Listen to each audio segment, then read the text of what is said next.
And now, coming to you from an undisclosed location, it's the Novus Ordo Watch TRADCAST. You've got to be kidding.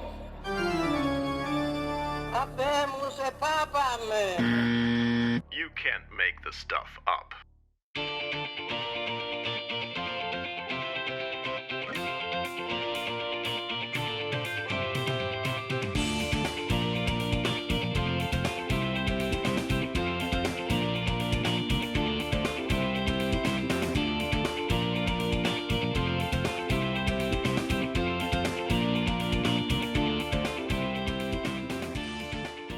Welcome, ladies and gentlemen, to TRADCAST 28, a special edition podcast dedicated to continuing our critical review of Taylor Marshall's book, Infiltration, the plot to destroy the church from within.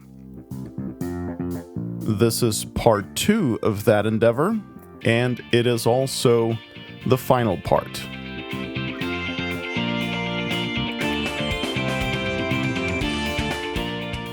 So we're going to wrap it up in this podcast, and it's going to be a long one, and it's going to be intense, so fasten your seatbelts, but it will be well worth your time. All right, so we are on chapter 21 of Infiltration, which begins on page 153 in the printed copy. The chapter is entitled Otaviani Intervention against Pope Paul VI, and it is a whopping 1.5 pages in length. Now, I don't know if I mentioned this in part 1 back in May, but I think the reason why many of his chapters are so ridiculously short is that he wanted to have a total of 33 chapters. And it's just speculation on my part. I have no idea if that is the reason, but I noticed that the total number of chapters is 33, and I can imagine that he wanted to have that outcome. In any case, for those who are not familiar with the term Otaviani Intervention, that is the informal name for a theological study whose proper name is Brief Critical Study of the New Order of Mass, the Novus Ordo Mise. It was written by a group of Roman theologians. That's how they identified themselves.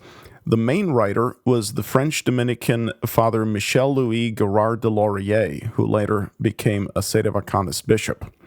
The study was sent to Paul VI with an accompanying letter signed by Cardinal Alfredo Ottaviani and Cardinal Antonio Bacci. Well, actually, he was only Bishop Bacci because it was the false Pope John XXIII who'd made him a cardinal, but that's beside the point now. So the Otaviani Intervention was an attempt spearheaded by Cardinal Ottaviani to stop the new Mass, or at least get it modified before it would take effect. The study itself was dated June 5th, 1969. The letter accompanying it was dated September 25th. And the study together with the letter were given to Paul VI on September 29th. So that was roughly 2 months before the Mass was going to be mandatory throughout the Church in the Roman Rite. Paul VI had published the decree introducing it back in April of that year. Originally, the idea had been to have a great many cardinals and bishops sign the letter and support the theological study in order to get the new Mass stopped. But because the text of the intervention was leaked ahead of time and made public by some unscrupulous soul, that apparently scared off most of the signers, and in the end, only Ottaviani and Bacci signed it, not one other bishop. So anyway, that's the background, and now we can look at how Taylor Marshall opens the chapter. He says, quote, "When the 1969 Novus Ordo Mise of Bonini was unveiled, the stalwart French missionary Archbishop Marcel Lefebvre gathered 12 theologians to study the liturgy thoroughly," unquote. Now, that's quite a claim, that Archbishop Lefebvre was the mastermind behind the Otaviani Intervention. It's the first time I even heard that. Now, if you've listened to TRADCAST 27, where we discuss the first part of Marshall's book, then it probably won't surprise you to learn that Marshall doesn't bother to back up his claim, so you're left to do your own research. And that's what I did. Lo and behold, Marshall's claim is supported by Wikipedia, which mentions as its source a webpage by the Society of St. Pius X, which is the organization Lefebvre went on to establish in 1970. So the SSPX claims that its founder, Archbishop Lefebvre, is behind the Otaviani Intervention. Well, that is strongly disputed, for example, by Father Anthony Cicada, a former SSPX priest who was dismissed in 1983 for being a sedevacantist. Father Cicada, who first translated the Otaviani Intervention into English many years ago, wrote about the origin of the intervention in an introductory text. Here is what he said, quote, "In the conservative camp were two members of the Roman aristocracy, Vittoria Cristina Guerini and Emilia Pediconi. Both were friends of Cardinal Ottaviani, then retired from his post as prefect of the Holy Office, and both had wide connections at the Vatican and in other ecclesiastical circles. The ladies used their contacts to bring together a small group of conservative theologians, liturgists, and pastors who would prepare a study of the contents of the new order of Mass. Cardinal Ottaviani agreed, it is unclear at exactly what point, to revise the study and to present it to Paul VI." Unquote. And that is from Father Cicada's book, The Otaviani Intervention, published in 1992 by 10 Books, page 2.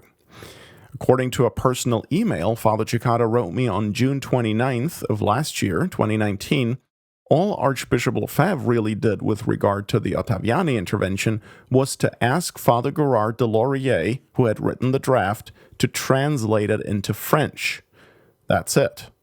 And you can find this mentioned, by the way, in Father Cicada's more recent book, Work of Human Hands, published in 2010 on pages 134 and 135. And we've got that linked in the show notes at TRADCAST.org. Just scroll down to TRADCAST 28 and then click on that link, and you will find the show notes there. So, who's right? The SSPX or Father Cicada? Well, strictly speaking, I don't know. I can't easily verify it independently. However, consider this.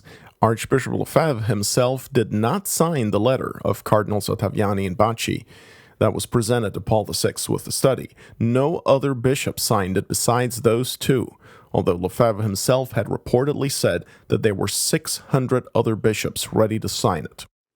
Well, that was before the text was leaked in the press. And so, in the end, not even Lefebvre signed it. But all right, let's get back to Taylor Marshall. He writes on the same page, quote, "Cardinal Ottaviani and Antonio Cardinal Bacci wrote an introduction to this document and presented the study to Pope Paul VI on September 25th, 1969, the feast day of St. Pius X. Yeah, September 25th is not the feast of St. Pius X, and never was. In the traditional Roman calendar, it's September 3rd, and in the Novus Ordo calendar, it's August 21st. But anyway, what Marshall says isn't even true. Although the letter of Ottaviani and Bacci was dated September 25th, they didn't actually present it to him until September 29th, as Father Cicada notes in his 1992 book and in his 2010 book. Then, on page 154 of Infiltration, Marshall writes, quote, "Pope Paul VI received the so-called Otaviani Intervention coolly. The Holy See issued a response on November 12, 1969, replying that the critical study contained claims that were superficial, exaggerated, inexact, emotional, and false." Unquote. Yeah, he got that from Wikipedia because the source citation he gives matches that given by Wikipedia. It's a French booklet on the new Mass, but there's no reference given to the actual Vatican document. The quotation must be accurate, though, because Father Annibale Bonini, the chief architect of the new Mass, quotes it as well in his memoirs, but also without giving proper citation information. In his book, The Reform of the Liturgy, 1948 to 1975, on page 287, Bonini says that the quote is from a letter written by Cardinal Franjo Sapir to the Secretariat of State. At the time, Sapir was the pro-prefect of the Congregation for the Doctrine of the Faith. So it was more of an internal Vatican document. In any case, we know how Paul VI ultimately responded to the Otaviani Intervention. He made some minor changes to the general instruction on the Roman Missal, which is basically a how-to manual that is included in the front of the Missal, and it describes how the new Mass is to be celebrated and so on. But he left the rites and the prayers of the new Mass precisely as they were. So, as far as the new Mass before and after the Otaviani Intervention is concerned, it is exactly the same. All right, moving on to chapter 22 of Infiltration. It's entitled Archbishop Lefebvre and the Traditionalist Resistance. If based on the title you figure that must be one heck of a chapter, I have to disappoint you, because that chapter is even shorter than the prior one at just over 1 page in length. Nothing much objectionable in that chapter. I only want to mention that once again, one can see that Marshall didn't carefully proofread his work, because he says on page 156 that in using the liturgical books of 1962, Archbishop Lefebvre used, quote, the missal last issued by Pope John the 23rd before he called Vatican II, unquote. Well, not quite. Marshall meant to say before John the 23rd opened Vatican II, but certainly not before he called it, because he first called it on January 25th, 1959, and officially convoked it on December 25th, 1961. So, not a big deal, really, but here you can see, once again, just how sloppy Marshall is, as though he's in a hurry to get the book finished, and he's not really paying all that close attention to what he's writing. And that's a book he calls his greatest literary achievement. That's frightening for a man who has a PhD in philosophy. It's also quite disrespectful to the reader, in my opinion.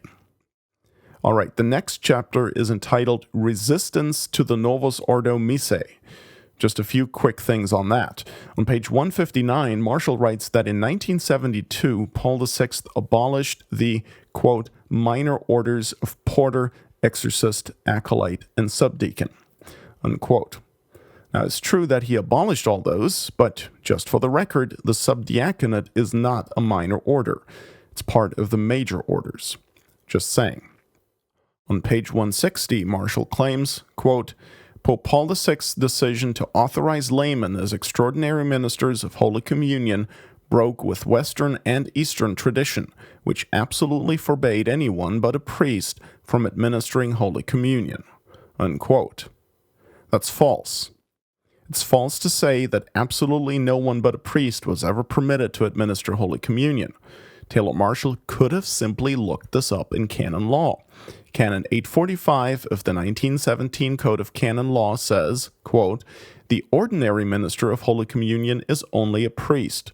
A deacon is an extraordinary minister, authorized by the local ordinary, or a pastor granted for grave cause, which in case of legitimate necessity is presumed, unquote. So there, before Vatican II, not only priests but also deacons could licitly administer Holy Communion with the permission of the local bishop. So, Marshall just doesn't know what he's talking about. The question is, why didn't he bother to look it up? Yes, that takes some work, but when you're writing a book on this topic and are happy to rake in the dough with each copy sold, then you may just need to spend a few minutes to look stuff up. Then on page 161, Marshall states, quote, it is difficult to understand how Pope Paul VI would lament the demonic infiltration of the Church while he promoted reforms that encouraged it. And then he quotes Paul VI saying, we would say that through some mysterious crack, no, it's not mysterious, through some crack, the smoke of Satan has entered the Church of God. There is doubt, uncertainty, problems, unrest, dissatisfaction, confrontation, unquote. Well, how is it difficult to understand that if we're operating on the idea of infiltration? Did Taylor Marshall suddenly forget that he was writing a book on the topic of the infiltration of the church? You know what? When Paul VI said that the smoke of Satan has entered the temple of God, he was probably boasting. And even if he wasn't, even if he was expressing surprise, that's totally compatible with what an infiltrator would do. First, he causes chaos within the organization, and then he plays innocent lamb and acts all surprised that everything's a mess. It worked for Paul VI, didn't it? But you see, Marshall probably doesn't want to accept that Paul VI was himself an infiltrator, since Marshall believes that Paul was a true pope. See, later on page 192, he says about John Paul II, quote, "Whether one admires John Paul II or not, he was certainly not an infiltrator of the church," unquote. Well, it doesn't work that way. You can't say the church has been infiltrated, look at the fruits, and then the very individuals most responsible for those fruits get a pass because you'd rather not say that they were some of those infiltrators you're denouncing. Such a thesis simply can't be taken seriously, and in holding it, I think Marshall is once again showing himself to be little more than a storyteller. A man who's using his name, face, and influence to direct other people's minds in a particular predetermined direction, regardless of what the facts actually are. Next is chapter 24 on the infiltration of the Vatican Bank under Paul VI. We can pretty much skip over that. Marshall mentions that Paul VI mysteriously hired the Freemason and mafioso Michele Sindona as a financial advisor and says that this, quote, points to deep Freemasonic infiltration in the corridors of the Vatican by 1968, 3 years after Vatican II, unquote. He says that on pages 166 and 167. Yeah, it really does point to Masonic infiltration, and it points to the idea that perhaps Paul VI was one of the infiltrators himself. But of course, it sounds better if you attribute it to mystery instead, right? You've probably heard it before. Paul VI was an enigma. You know, I don't think there is much mystery there. If you suppose that he tried to wreck the church while retaining the occasional appearance of piety, orthodoxy, and sincerity, then there really isn't much mystery left. Next, chapter 25, Infiltration and the Mysterious Death of John Paul I. Sloppy proofreading can be found on page 174, where Marshall writes that the money the Vatican lost is nothing to sneeze at instead of sneeze at. Chapter 26 is on John Paul II. On page 180, Marshall claims that during the Second Conclave of 1978, the one that elected Karol Wojtyła, that, quote, the conservative Cardinal Siri agreed to support Wojtyła, unquote. Now that's quite a claim, and as usual, Marshall fails to provide any evidence for it. But that made me curious, and so I started to dig a bit. Marshall relates all these details about what happened during the conclave, but nowhere does he tell you where he got his information from. But it gets better. On page 180, he writes that there's a rumor that John Paul II had first wanted his papal name to be Stanislaus, the name of a Polish saint. And he puts a footnote there. It's footnote 124 in the book. And that footnote has a reference to the article A Foreign Pope in Time magazine of October 30th, 1978, page 1. The problem is, that article, I looked it up, does not mention anything about John Paul II wanting to pick a different papal name. So here Marshall finally does mention a source in a footnote, and then it turns out that the source doesn't even mention what he implied it does. And as for Cardinal Siri supporting Wojtyła, well, here's what that Time magazine article, A Foreign Pope, says about that. Quote, when Genoa's Giuseppe Cardinal Siri, the frontrunner at the start of the conclave, was asked what he thought of John Paul II's inaugural message, delivered only half an hour earlier, he snapped peevishly, I can't remember what he said, unquote. No, folks, Cardinal Siri was no supporter of John Paul II in the conclave. Who knows where Marshall got that idea from? It's evident, though, that he didn't read the source, which he put as footnote 124. Let's move on to page 185. Marshall writes, quote, "The 1983 Code of Canon Law introduced the rule that Catholic clergy may administer penance, anointing of the sick, and Holy Communion to Christians in danger of death, but not in full communion with the Catholic Church, provided that they manifest Catholic faith in respect to these sacraments and are properly disposed." Canon 844, paragraph 4, unquote. Actually, it's even worse. Not even danger of death is required. Marshall references Canon 844, paragraph 4. He should have looked at paragraph 3 as well, which says, quote, "Catholic ministers administer the sacraments of penance, Eucharist, and anointing of the sick licitly to members of Eastern churches which do not have full communion with the Catholic Church, if they seek such on their own accord and are properly disposed. This is also valid for members of other churches which, in the judgment of the Apostolic See, are in the same condition in regard to the sacraments as these Eastern churches," unquote. So Marshall's greatest literary achievement is once again found wanting. On pages 185 and 186, he talks about how John Paul II significantly changed the process of canonization, yet once again without any documentation. Remember, whenever a claim is made concerning a fact, and that fact is not self-evident, then if you give no documentation, you're basically just telling stories. They may be true, they may be false. The reader has no way of knowing. And so you're not doing him a favor. He has to accept what you say on your mere say-so. Now, if you're a recognized authority on the subject, then that's fine. Then you can get away with that. But Taylor Marshall is definitely not an authority on church history.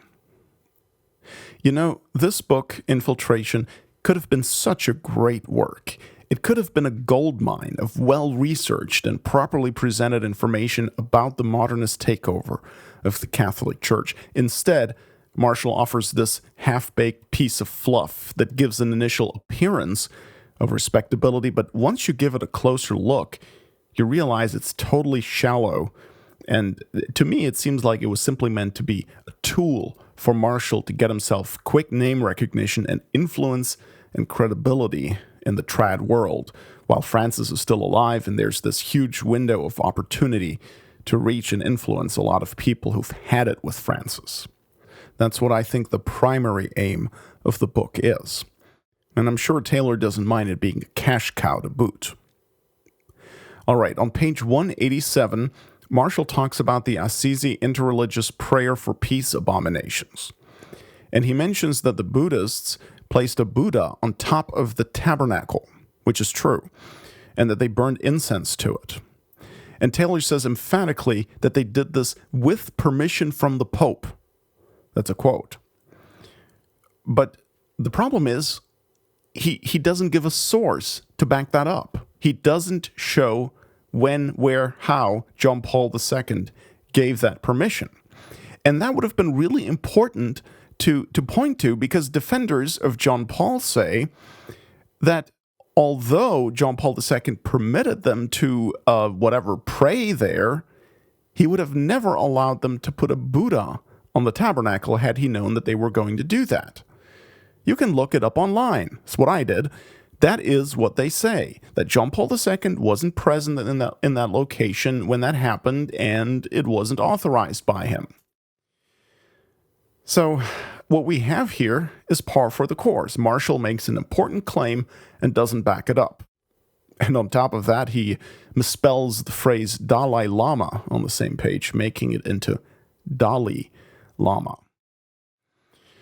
All right, then we come to that one curious sentence we already mentioned earlier. On page 192, Marshall proclaims, quote, "Whether one admires John Paul II or not, he was certainly not an infiltrator of the church," unquote. Now, that is a completely unreasonable conclusion to arrive at, given all the evidence he has given in this book up to that point. He doesn't simply say that it's not clear if John Paul was himself an infiltrator or that it's doubtful or whatever. He doesn't say that. He goes much further. He says he was certainly not an infiltrator. And that's completely unjustifiable. I mean, at the very least, he would have had to say that, maybe he wasn't an infiltrator. So, how is it that such an unreasonable conclusion is coming from a PhD in philosophy? What's going on here? Did he suddenly lose his reasoning abilities? I doubt it. I suspect that he needed to put that in there in order to make the publisher happy, or maybe Opus Dei. Remember, Sophia Institute Press, that's the publisher, isn't exactly anti-John Paul II. They're a conservative Novus Ordo publisher. In fact, they even publish books by Opus Dei authors. So I think that Marshall's claim that Wojtyła was certainly not an infiltrator is simply damage control, a sort of disclaimer that he had to put there in order to be allowed to publish. It's definitely not something you would conclude from reading his book. Then on page 193, Marshall writes that despite drinking deeply of Vatican II, John Paul II nevertheless, quote, still retained the piety of a Catholic, unquote. Well, okay, that's maybe the impression you would have if you simply accepted his external pious acts at face value without evaluating them in their entire context, against the Assisi abominations and stuff.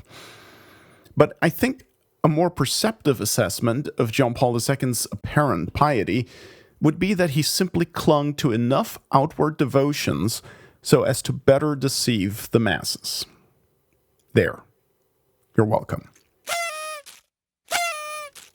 Next, we can skip over chapters 27 and 28, and then it gets interesting in chapter 29, which is entitled Infiltration and the Plot Against Benedict XVI. The funny thing is that this title doesn't reflect the content of the chapter. The chapter isn't about infiltration or some plot against Benedict. It's about some of the main things Benedict did. He issued 3 encyclicals, published Summorum Pontificum, allowing wide use of the Latin Mass, and he tried to reconcile the Lefebvrist Society of St. Pius X and rescinded the 1988 excommunications against the 4 surviving bishops. What that has to do with infiltration and the plot against Benedict XVI is anyone's guess. What's clear is that the chapter is once again ridiculously short, 2 pages in total. But in exchange for that, Marshall allowed himself only one egregious typo on page 214, where he writes each another instead of each other or one another. Chapter 30 is called Infiltration of the Vatican Bank and the Butler of Pope Benedict XVI. On page 218, Marshall speaks of a, quote, negative US $10.5 million deficit for Vatican City, unquote. Yes, you heard that right. A negative deficit. Hilarious. Chapter 31 is entitled Infiltration and the Election of Pope Francis, and it starts off on page 223 with a reported vision of the Venerable Anne Catherine Emmerich, an Augustinian nun of the early 18th and 19th centuries. Marshall calls the vision an allocution, which is another hilarious howler. He meant, of course, the word locution, not allocution. An allocution is a speech given by the Pope. A locution is words or thoughts that are supernaturally communicated to the intellect. On page 225, Marshall writes about Bergoglio's election on March 13th, 2013, quote, mission accomplished for the St. Gallen Mafia. At last they delivered to the world a revolution in tiara and cope, as had been promised by the Freemasonic document Alta Vendita more than 150 years before." Unquote. What's noteworthy here is that Marshall only says that about the 2013 conclave that elected Francis, and yet it was the conclave of 1958, which produced John the 23rd, that set the modernist revolution in motion. And it was the conclave of 1963 that gave the world Paul VI, who approved Vatican II and gave us the new Mass and the whole Novus Ordo religion.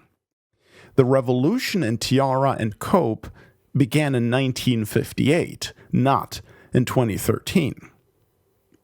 By means of Vatican II, John the 23rd and Paul VI brought the French Revolution into the Catholic world. The Freemasonic ideas of equality, liberty, and fraternity were reflected in Vatican II's doctrines and decrees regarding collegiality, religious liberty, and ecumenism. There is your revolution in tiara and cope. Francis is just the latest rotten fruit of that revolution. And by the way, unlike John the 23rd and Paul VI, Francis doesn't even use a tiara, and his copes aren't that great either. All right, moving on, we now get to the really good stuff. Chapter 32, the second to last chapter, is entitled Solving the Current Crisis. Now, that's quite an audacious title because, spoiler alert, Taylor actually solves nothing at all in that chapter. He thinks he does. I'll give him that. But in fact, in the last chapter, 33, he even admits that what he proposes in chapter 32 is just the diagnosis and not the cure, not the solution. But regardless, let's have a good look at that chapter now, Solving the Current Crisis. Marshall brings up all possible positions one could possibly embrace in response to the infiltration of the Catholic Church in that chapter. The first position he mentions and critiques is becoming what he calls a modernist Catholic. Now, that's already a completely unacceptable way of putting it. There is no such thing as a modernist Catholic, any more than there could be a Protestant Catholic, an Arian Catholic, a Jansenist Catholic, or an Nestorian Catholic, for instance. By become a modernist Catholic, Marshall basically means become what we call a Novus Ordo, right? Or more specifically, become a Novus Ordo who's entirely loyal to Francis and all his erroneous and heretical teachings and ideas. So, in other words, go Vatican II all the way, become a Bergoglian Novus Ordo, and reject everything pre-Vatican II that contradicts that. That's one possible response to all this, Marshall says, but he doesn't recommend it. At the same time, he doesn't exactly condemn it either. He merely says on page 230, quote, "Most serious and informed Catholics cannot swallow this pill," unquote. Which is an odd way to put it, because that's not an evaluation of the position. It's not a judgment. Instead, it's not a judgment about about the position itself. Instead, it's a descriptive statement about other people. Now, granted, he does go on to say that Catholicism can't change, can't contradict itself, but he doesn't come right out and say, no, this is not an option, this is not right, this is a betrayal of Christ, or something to that effect. Instead, he concludes, quote, "If one refuses to accept the modernist version of Catholicism as intellectually dishonest, he must find a new narrative," unquote. Well, you know what? This isn't about finding a narrative. This is about finding and embracing the truth. And the truth about this we know from, first of all, the Roman Catholic faith, and then from what can be known from reason and from history. It's not about finding a narrative. But maybe that was another stipulation from the publisher, I don't know. Now, there's another thing to be pointed out here. Regardless of how he phrases it here, we all know that Marshall holds that if you follow Francis and the Vatican II religion, then you've contradicted the Catholicism of the past, right? And that's an impossible position because the Church can't contradict herself. Well, okay, but that means that if you accept the supposed Pope since Vatican II as legitimate, then Catholicism has refuted itself, because then Catholicism does contradict itself. See, you can't say, on the one hand, that Catholicism can't ever change and can contradict itself, and then on the other hand claim that those supposed popes who did change and contradict it are still legitimate and valid popes. It's just that their teachings don't count precisely because they do contradict. I mean, that reduces the idea that Catholicism is unchangeable to a meaningless slogan. The only way out of that is to hold that those apparent popes were false popes, and therefore their teachings don't count. And by the way, Marshall may think that the way out of this conundrum is to reject the new teachings and embrace the old ones, but the truth is that if Francis and his 5 predecessors are true popes, well, then you could just as well take the opposite approach and accept all of the new teachings while rejecting all the prior ones. Because those two approaches are actually equivalent in terms of absurdity, in terms of contradicting the very truth Marshall himself puts forward, namely that Catholicism cannot ever change. I mean, think about it. If the Church can teach error and heresy today, then there's no reason why she couldn't have done so in the past as well, or at any point. So it really doesn't matter then if you stick to the old and reject the new, or if you accept the new and dump the old. Either way, you're saying that the Church has misled you in matters of eternal salvation, either now or in the past. And so that would mean that the Church then is not the ark of salvation, not the pillar and ground of the truth, as St. Paul writes in his first letter to St. Timothy, chapter 3, verse 15. Marshall's next option that he discusses is becoming an atheist. Now, since Marshall is willing to bring that up as a possible option, not as the correct position, obviously, but nevertheless one that some misguided souls might unhappily consider, one would expect that Marshall, who has a doctorate in Thomistic philosophy, that he would just, take the opportunity and totally destroy atheism, or even just in fairly general terms. That he would explain how atheism is totally impossible and absolutely not an option one can consider. But instead of doing that, he writes 2 sentences that are supposed to explain why he doesn't think atheism is a viable option for him. Here's what he says on page 231. Quote, "For myself, I cannot accept atheism because I have personally encountered Christ, his blessed mother, and the saints in my life. I also remain fully convinced of the existence of God and his full revelation of himself in the incarnate person of our Lord Jesus Christ." Unquote. That is his answer to the atheist objection. That is utterly pathetic. But not only that, it is also very dangerous because it is manifestly weak and subjective. Marshall doesn't, as a Thomist would, explain why atheism is objectively impossible and unworthy of a rational creature. Instead, he dismisses atheism on the grounds of his own subjective experience. That is neo-modernism. In fact, that is exactly the kind of stuff Francis would say. That it's all about an encounter with Christ. And once you've encountered him, you want to share that experience with others. And that's what evangelization is about. You want others to also have that experience. That is Vatican II theology, and Marshall knows it.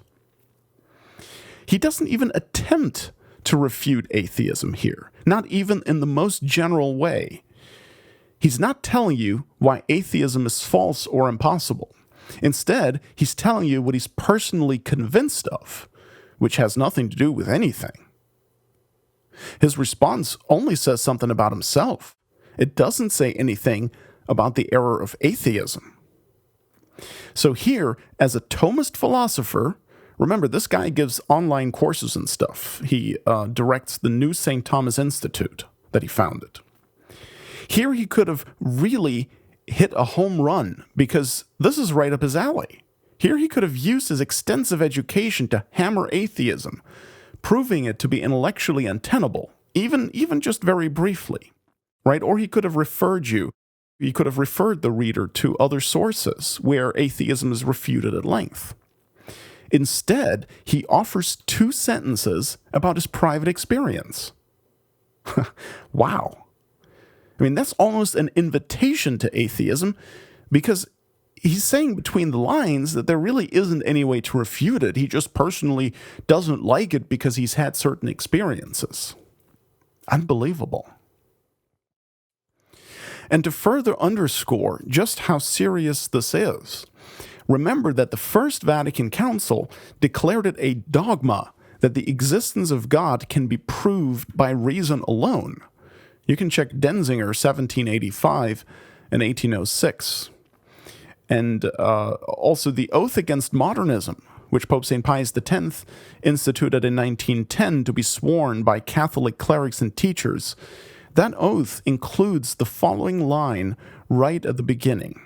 Quote, "I profess that God, the origin and end of all things, can be known with certainty by the natural light of reason from the created world." See Romans 1:19. That is, from the visible works of creation, as a cause from its effects, and that therefore his existence can also be demonstrated. Unquote. So what Marshall said there on atheism is utterly disgraceful.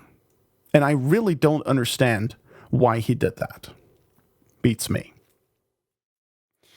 Next, he talks briefly about the Protestant option, which we're going to skip, and then the Eastern Orthodox option on page 232. Now, for that one, Marshall mentions as one of the reasons for rejecting it that, quote, "the Orthodox have already ecclesiastically approved divorce and remarriage and contraception," unquote.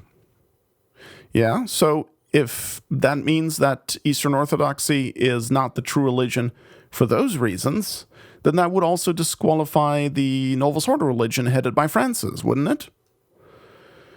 Marshall goes on, quote, "It seems apparent to me that Pope Francis actually holds the Eastern Orthodox position on the papacy, collegiality, divorce, and the pastoral notion of economia revamped as being true to conscience," unquote. Does this man have any idea what he's saying?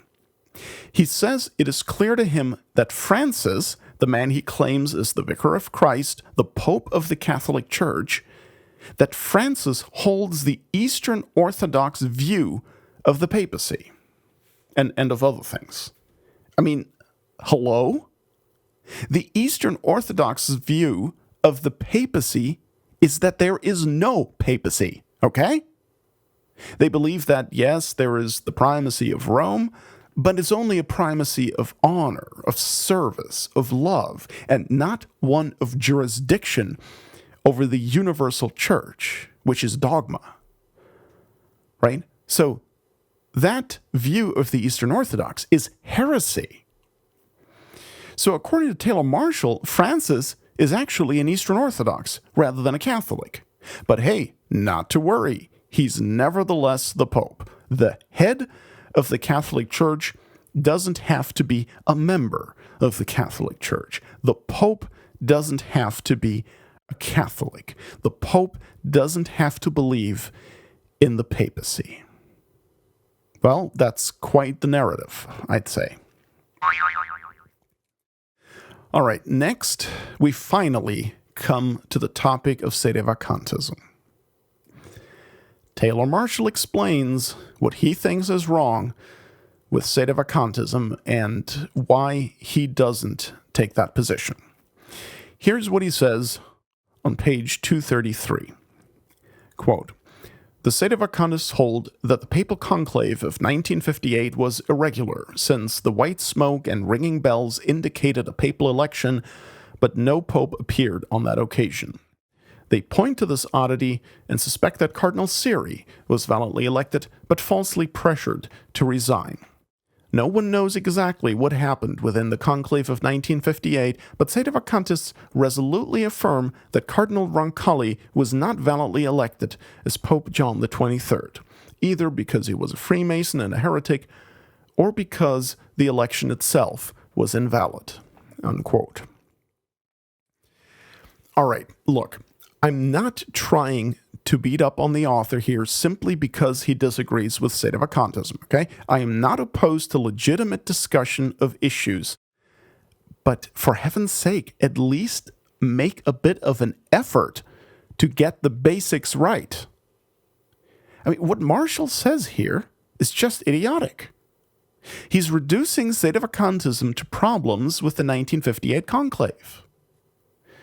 I mean, that's part of it, and we certainly maintain that you eventually have to conclude that the election of Roncalli as John the 23rd was invalid, or that if it was valid, then that he lost the pontificate at some point thereafter. But we're not Sedevacantists because we suspect someone else was elected pope, or because we just happen to think that Roncalli wasn't validly elected. I mean, that misses the essence of the Sedevacantist argument. And I'll explain that in a little bit. But for right now, let me quote some more from Taylor Marshall.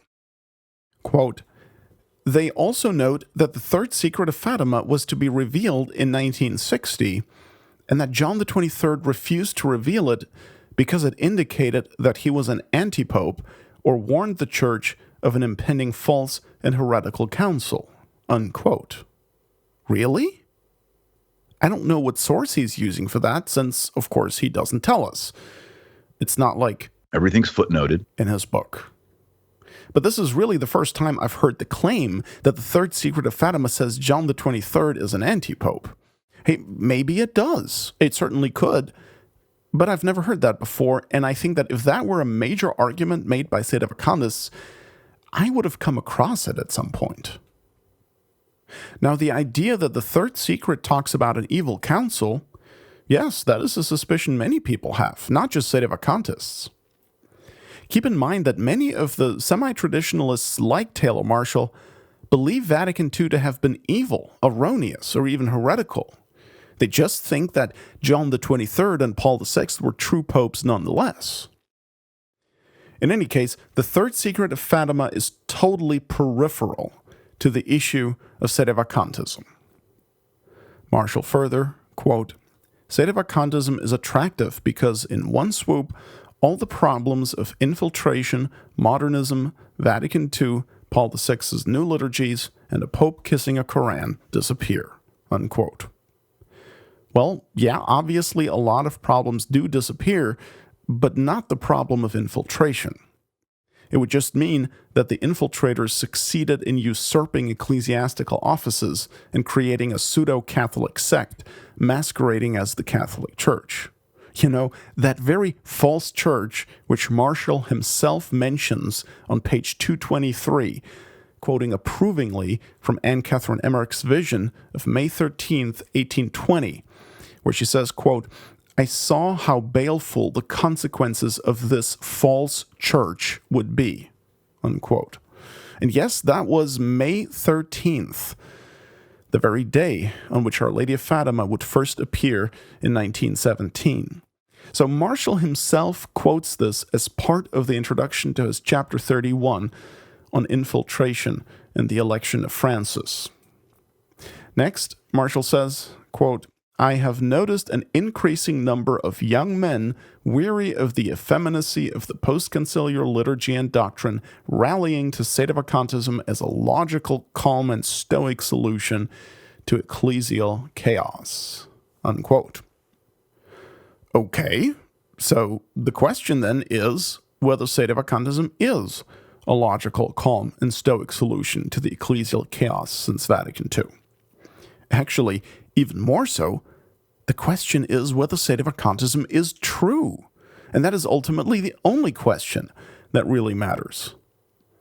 You know, the mere fact that Sedevacantism can explain all the evils, heresies, and blasphemies from the Novus Ordo popes by denying that they were ever real popes is hardly an argument against Sedevacantism. I mean, the whole point of taking any position in this, right? Doesn't even matter which one, is because you need to have a position that can account for what we've been witnessing in accordance with Catholic doctrine.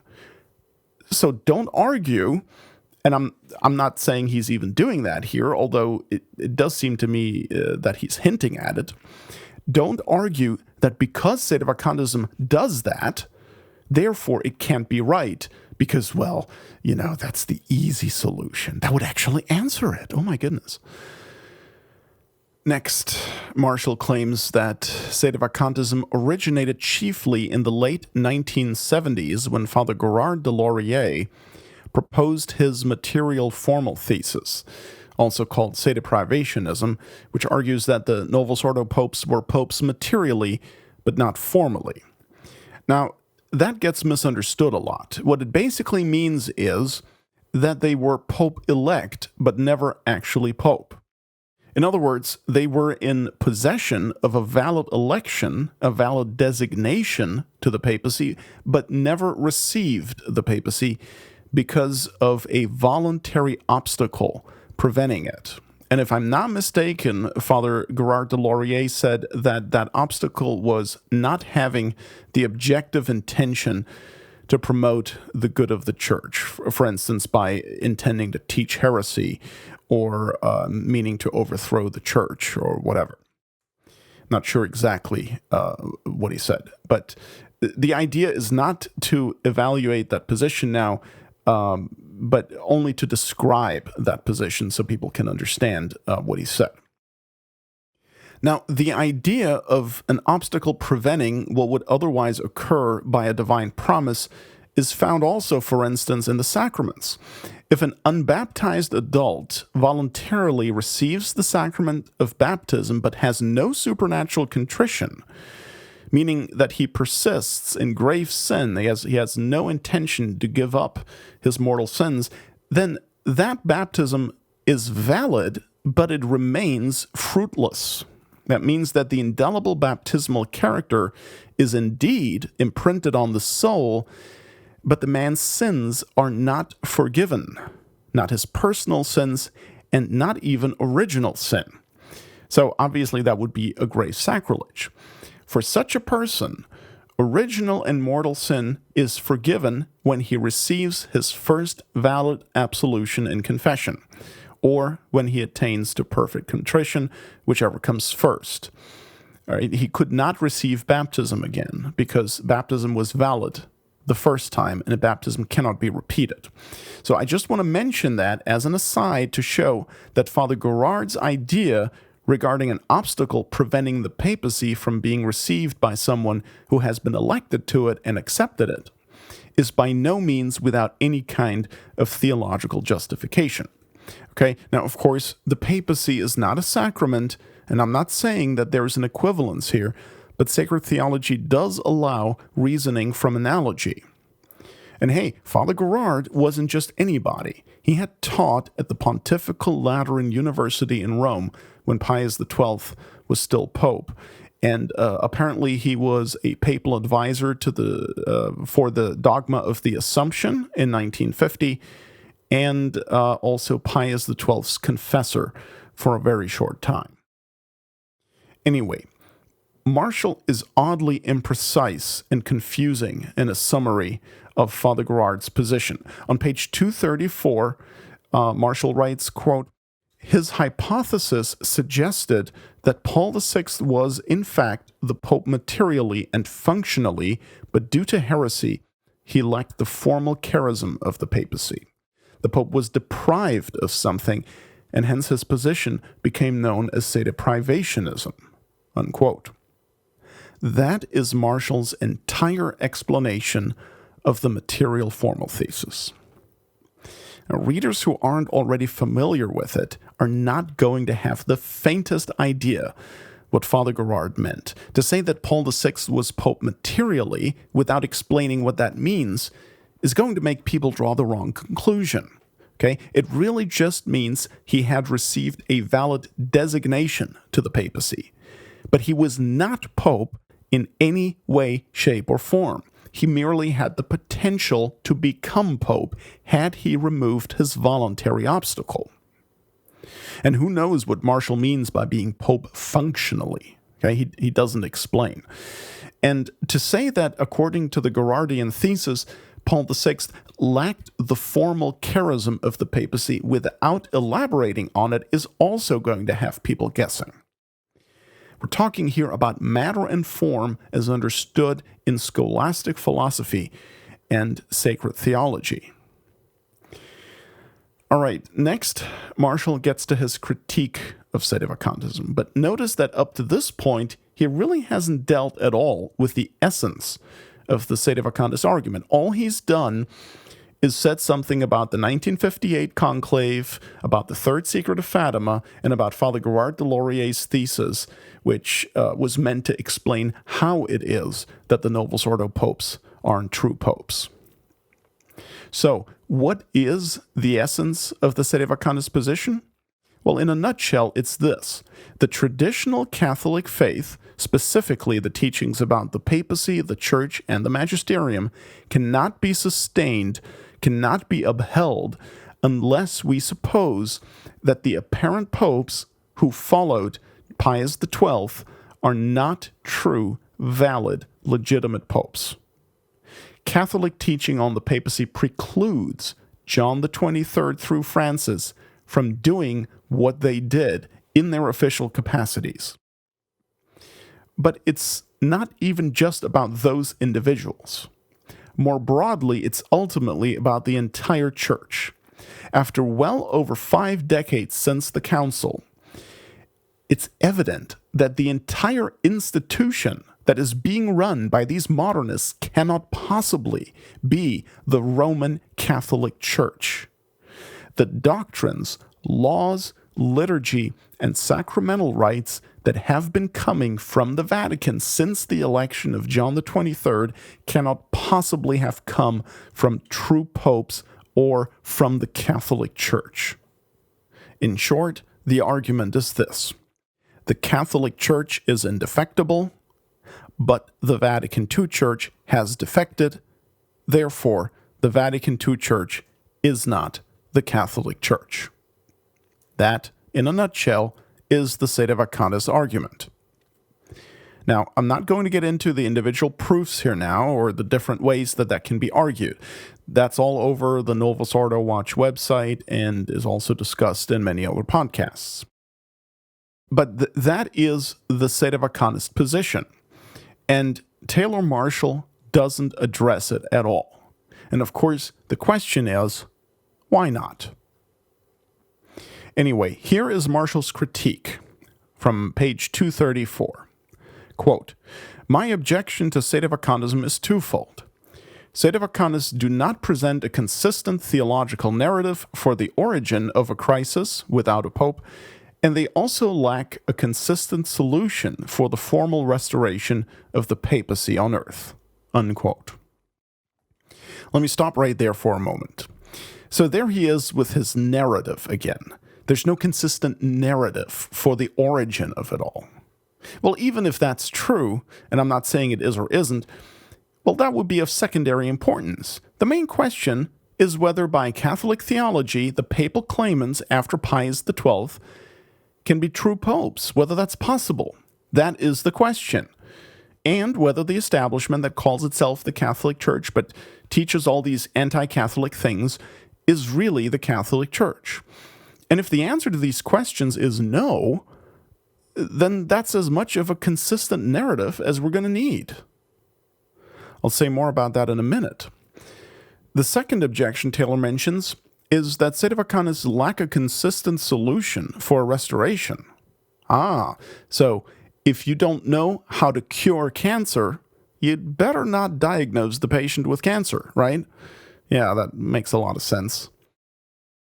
You know, the diagnosis is determined by an examination of the patient, by the symptoms he exhibits, by what the various tests show, and so on. It's not determined by whether the doctor knows what to do about the disease. Now, Marshall elaborates. He writes, quote, "Sedevacantism teaches that from 1958 until around 1980, 100% of the cardinals who were present in the 1958 conclave, 100% of the bishops, and 100% of the laity were duped into submitting to antipopes and their doctrine without a true pope on earth as a valid rival." Unquote. Here, the very phraseology is odd. He says sedevacantism teaches that.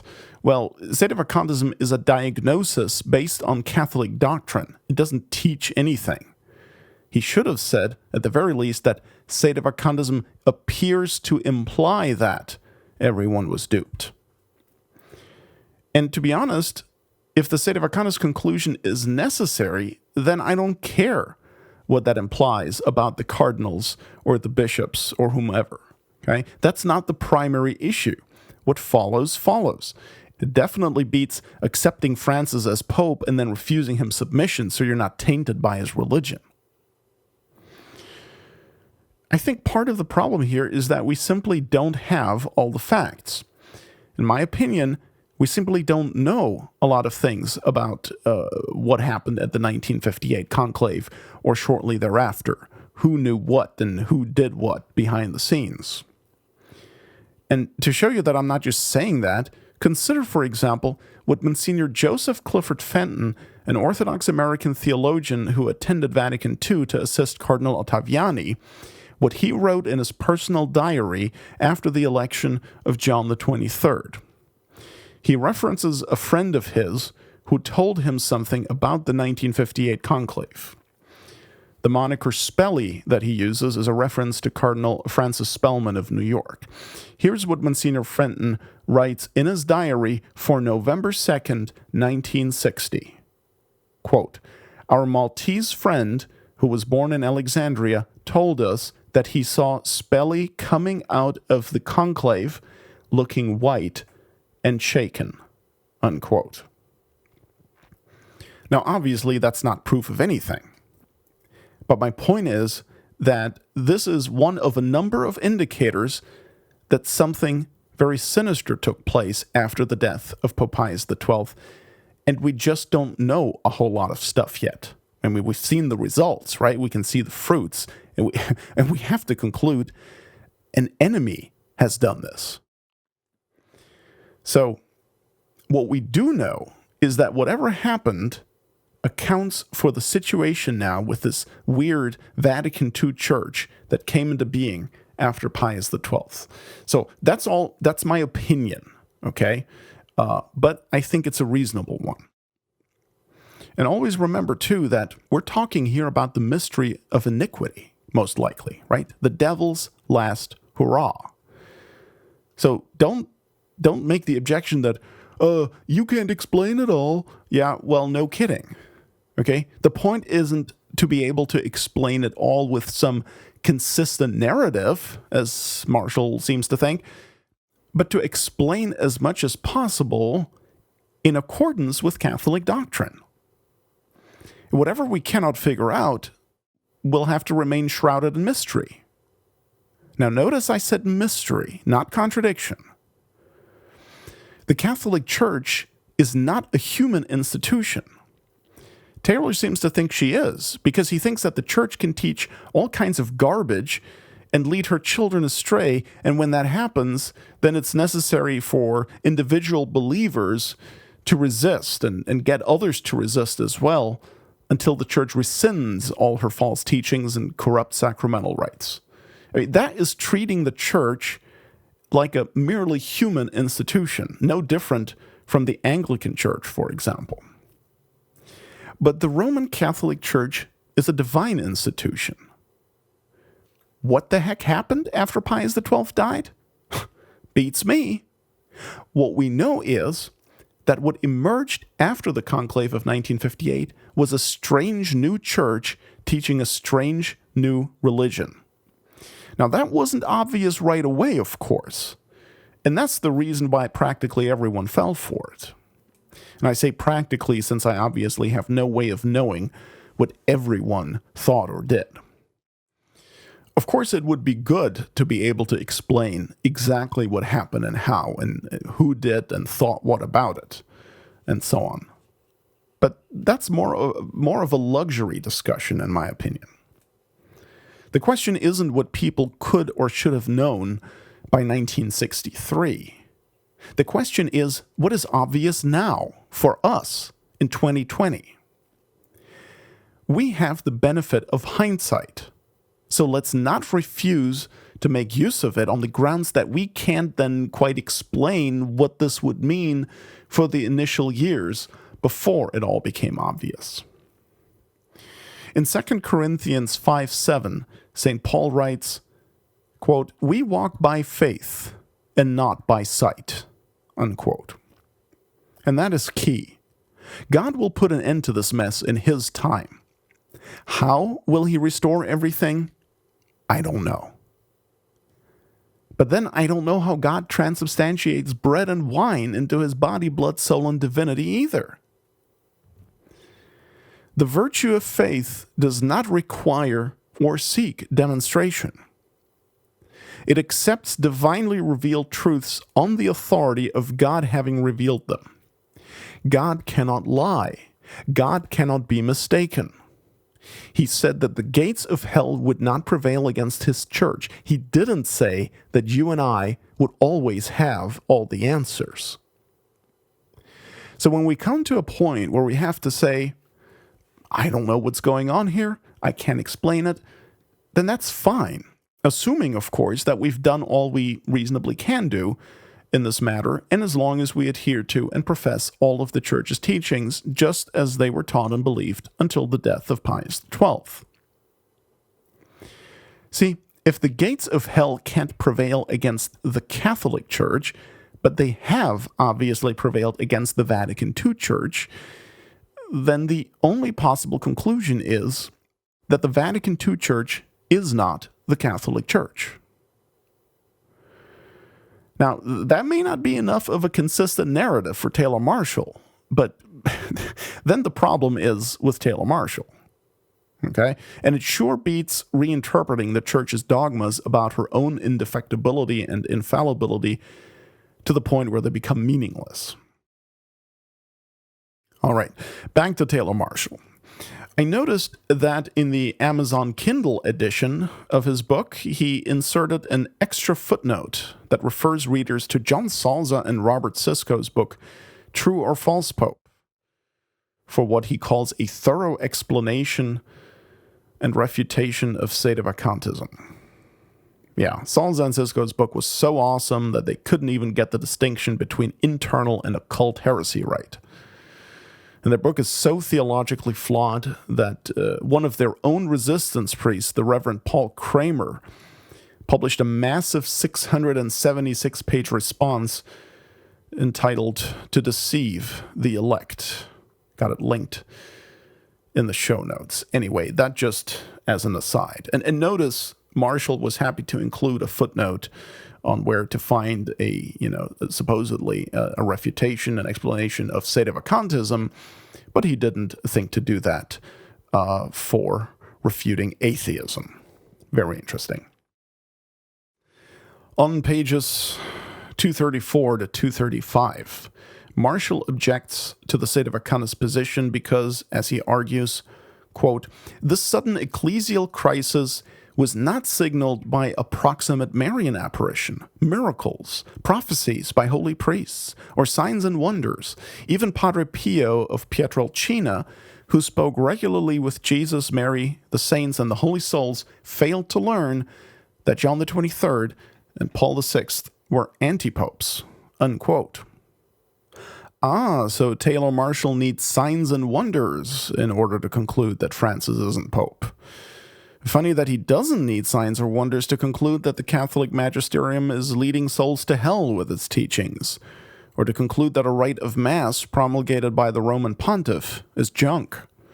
And of course he invokes Padre Pio, obviously forgetting that no one is obliged to believe Padre Pio was a saint, or even very holy. Now, I'm not saying he wasn't holy, I'm just saying that since he was never canonized or beatified by a true pope, no one is obliged to believe in his holiness or to consider him, a standard for anything. So once again, a really lousy argument from Taylor Marshall, one that relies on emotion and popular piety rather than on Catholic doctrine. And his argumentation about miracles and private revelations made me think of Luke 16:31, where our Lord tells the story of the rich man and Lazarus. Quote, "And he said to him, if they hear not Moses and the prophets, neither will they believe if one rise again from the dead." Unquote. Just go by pre-Vatican II traditional Roman Catholic teaching, and if that isn't good enough for you, well, then neither will you believe if, there be signs and wonders about it. On page 235 of Infiltration, Marshall elaborates on his second objection to sedevacantism, saying, quote, "The second problem with sedevacantism is that it lacks a means for restoring the papacy on earth. If there has not been a valid pope since 1958, then there are no valid cardinals walking the earth. Hence, the canonical process that elected Pope Pius XII in 1939 and his successors previously is no longer an option. Any future papal conclave in accord with canon law is now an impossibility." Unquote.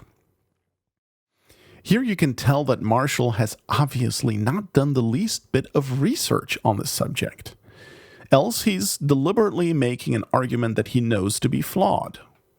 That objection is one of the oldest and lamest in the book. How do we answer it? We answer it by pointing out that Pope Pius XII's constitution on how to elect a Roman pontiff is, of course, merely ecclesiastical law, meaning it's human law, it's not divine law. And such human law automatically ceases when its fulfillment becomes impossible. No, I'm not making this up. This is a general principle of law taught by the Church. For instance, in the 1957 book Canon Law, a Text and Commentary by two eminent canonists, Fathers Lincoln Buscarin and Adam Ellis, both of whom were consultors for the Holy See, we read on page 35, quote, "It is common doctrine that a law ceases to bind without repeal in two cases. First, if the circumstances are such that the law has become positively harmful or unreasonable. Second, if the purpose of the law has entirely ceased for the entire community." Unquote. What this means is that Pius XII's law on how the Supreme Pontiff is to be elected, namely by the cardinals in conclave, has ceased because there are no more valid cardinals. Now, what happens when there are no more valid cardinals? How will the Church then elect a pope? On that question, theologians have been divided and have written in fairly general terms. Right? There is no definitive guidance or clear procedure. Basically, the answer given is that the duty to elect a pope would fall to the clergy of Rome, since the pope is the bishop of Rome, or it would fall to the universal church, whose head the pope is. Now, I don't want to go down that rabbit hole now, because we're not going to get a definitive answer anyway, and all I mean to do here is show how shallow Marshall's objection is. He didn't bother to look at this issue in a serious manner, and so I also don't feel terribly obliged to respond to him seriously. Now, it is true that the Church must always have a way to elect or otherwise select a pope. Okay, that follows from Catholic dogma and is contained in Vatican I's dogmatic constitution Pastor Aeternus, which says, quote, "Thus then, as he," meaning Christ, "sent the apostles, whom he had selected from the world for himself, as he himself had been sent by the Father, so in his church he wished the pastors and the doctors to be even to the consummation of the world." Unquote. That's Denzinger, 1821. The question is whether such pastors and teachers must always exist in actuality, or whether it suffices that they exist potentially, meaning that they can be appointed or elected, that the capability is there, even if for the moment there is no consensus on how it would be done. Now, this is obviously a difficulty with sedevacantism, okay? It's not a contradiction, but it's a difficulty. But whatever the case may be, you don't solve this conundrum by saying that, therefore, Francis is the Pope. You just can't accept his magisterium, or his saints, or his annulments, or his laws, or anything else you don't think jibes with pre-Vatican II teaching. That is definitely not the way to solve it. So let me state this clearly. Just because you don't know what the correct answer is to a given problem doesn't mean you cannot know what is not the correct answer. Simple example. Imagine you have a multiple choice math test, and the problem you're asked to resolve is, what is 456 divided by 19? Well, without using a calculator, you may not know whether the right answer is 24, 26, or 34. Okay? But you do know that the right answer is not 220. Okay? So that's pretty much what we're dealing with here. Taylor Marshall is complaining that sedevacantists can't demonstrate whether the answer is 24, 26, or 34, so therefore it must be 220. I mean, that's just utter baloney. So, in short, the difficulty of restoring a pope does not validate a man we know cannot be the pope. It's not that difficult. So Marshall concludes on page 235, quote, since sedevacantists cannot produce a consistent origin narrative and cannot provide a means by which the current crisis will be resolved with a future valid and orthodox pope, it is an untenable theological position. It is broken at both ends, unquote. Actually, it's not broken at both ends. It merely contents itself with diagnosing the situation in light of Catholic doctrine and then letting the chips fall where they may. But notice that there's one thing Taylor skipped over entirely, and that is the answer given by sedeprivationism, the material formal thesis. I mean, he brought it up in that chapter as being the position advanced by Father Gerard de Laurier. He never refuted it, and then he completely ignored the solution it provides for how to get a pope. Because that is perhaps the best part about the material formal thesis. It gives you a very easy and very clean solution to the problem of getting a new pope. I won't get into the details of it, but I do want to outline it for you. Now, please don't rush to judgment about this, because there is very strong theological support in favor of this position. There are also some difficulties with it, and I'm basically neutral on the issue. Okay? I don't endorse it, neither do I condemn it. In my experience, though, most of the people who reject it have not quite understood it, or are not aware of the evidence in favor of it in terms of pre-Vatican II theology. Anyway, so how would we get a true pope under the material formal thesis? Well, the long and the short of it is that according to this thesis, the Novus Ordo cardinals, although they are not true cardinals, are nevertheless valid electors of the Pope and have the power to elect a valid Pope. The only requirement would be that the man they pick be actually a Catholic and not, a modernist, or some other public heretic. That would solve the problem, wouldn't it? That would be a very clean, very easy solution, all things considered. And Taylor Marshall doesn't address this at all. He totally ignores it, although he did bring up the sedeprivationist thesis a page or two earlier. So he wanted to talk about sedeprivationism. He did not want to hear sedeprivationism's answer, though, to his challenge on how to get a new pope. I find that very interesting. All right, I'm going to put links, by the way, into the show notes for where you can find an elaborate explanation for the material formal thesis so that you can see for yourself that this isn't made up, okay? This isn't just like a convenience-based idea to provide an easy answer to get out of a conundrum. It's actually founded solidly on Catholic philosophy and theology. But again, the point here is not whether this thesis is true or false. The point is that Taylor Marshall brings it up and then totally ignores the solution it provides, all the while blasting Sedevakanis for not having a solution. Epic fail on Marshall's part. All right, next, Marshall discusses the resignationist position, that is the position of those who say that Benedict XVI is the true pope because, so they claim, he never resigned validly.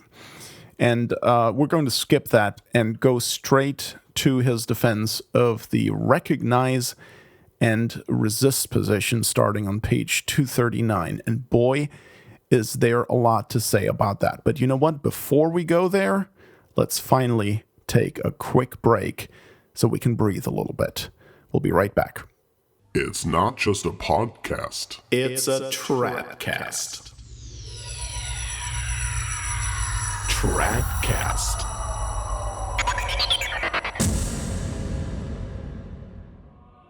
What is true restoration, and why is it the answer for you and the Catholic world at large? On no other internet platform can you access a treasury of Catholic educational material, mostly in audio format, covering such courses as the Summa Theologica of St. Thomas Aquinas, Catholic spirituality, sacred scripture, Catholic history, papal encyclicals, the true nature and consequence of the Second Vatican Council, and much, much more. Most talks, videos, and transcripts are designed by leading clerics of our time, many of whom are lecturers in the world's top English-speaking traditional Catholic seminary, to provide the most beneficial information for our times. The interviews are delivered in a specific style to be captivating and comfortably understood by the average layman, and True Restoration's extensive repository collectively provides all that is required for acquiring the most comprehensive religious online education. With the option of full annual membership or monthly subscription, you can easily access this unique and extensive, spiritually enriching and deeply instructive knowledge base to aid your journey to true wisdom and understanding. For Catholic teaching at its best online, visit truerestoration.org. That's TRUE, as in the one true faith, RESTORATION, as in to restore all things in Christ.org.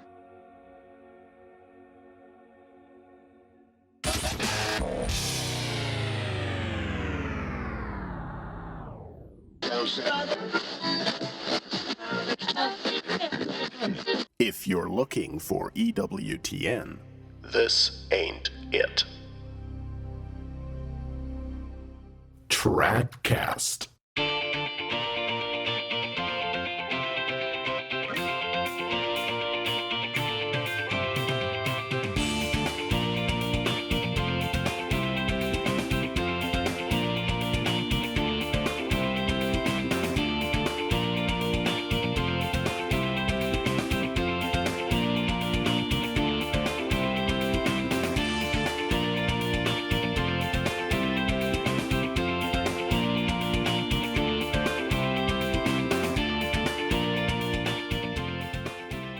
And here we are back again with more of our evaluation of Taylor Marshall's greatest literary accomplishment, Infiltration, the plot to destroy the church from within.